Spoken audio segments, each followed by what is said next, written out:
En el relato de estos capítulos, la frase que más se repite es: se hizo como Dios había mandado a Moisés.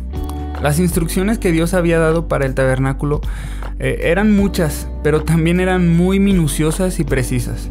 Pero aún así, Moisés se encargó de que todo fuera exactamente como Dios había dicho. Moisés no cuestionó ninguna cantidad o ningún material dado por Dios, y esto me habla de una obediencia total a sus indicaciones. Nosotros debemos de obedecer de la misma manera. ¿Cuántas veces nos sentimos más sabios que Dios? Y cuando Él nos habla o nos da una instrucción a través de su palabra, omitimos algunas cosas, o peor, ni siquiera las obedecemos. Debemos de obedecer de la manera en la que Moisés obedeció. Al final del capítulo 39, se nos dice que Moisés examinó la obra, y cuando vio que ya estaba conforme a lo que Dios les había mandado, los bendijo. Para que las cosas estén bien hechas, tienen que estar o hechas por Dios o dirigidas por Él.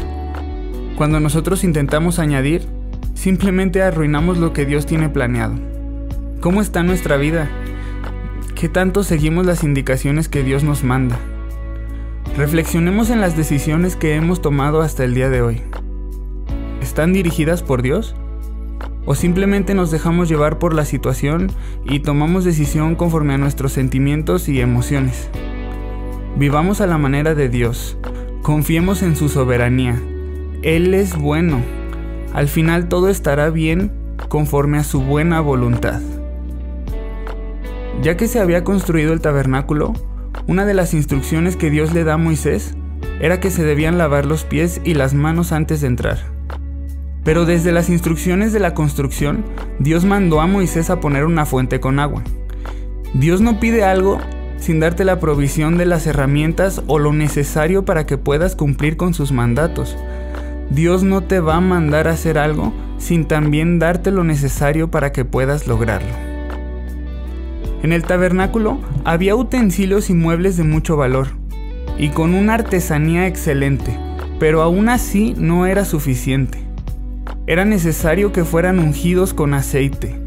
El aceite es una representación del Espíritu Santo, y nuestra vida debe ser como una herramienta ungida al servicio de Dios. ¿Qué tanto dejamos que el Espíritu Santo nos dirija? Solo bajo la guía del Espíritu Santo podremos servir de una manera que glorifique a Dios. Me impresiona mucho cómo cuando Moisés terminó la obra podía estar tranquilo y tenía la seguridad de que había cumplido tal como Dios lo había pedido todo. Debemos ser como Moisés y cumplir nuestro propósito tal como Dios nos ha demandado. Yo quiero que cuando esté en su presencia, tener esa misma seguridad, que cumplí tal cual Dios me mandó. Cuando el lugar estaba listo, una nube cubrió el tabernáculo, y la gloria de Dios llenó el lugar. Y esta nube era la que dirigía al pueblo. A donde la nube se movía, ahí iban y se establecían. Nosotros, gracias al sacrificio de Jesús, podemos diariamente seguir esa nube. Y tal vez suene muy complicado o muy difícil, pero no lo es, ya que tenemos la palabra de Dios. Esa es nuestra guía, ese es nuestro fundamento. Ahí debemos de establecernos, ahí encontraremos a Dios.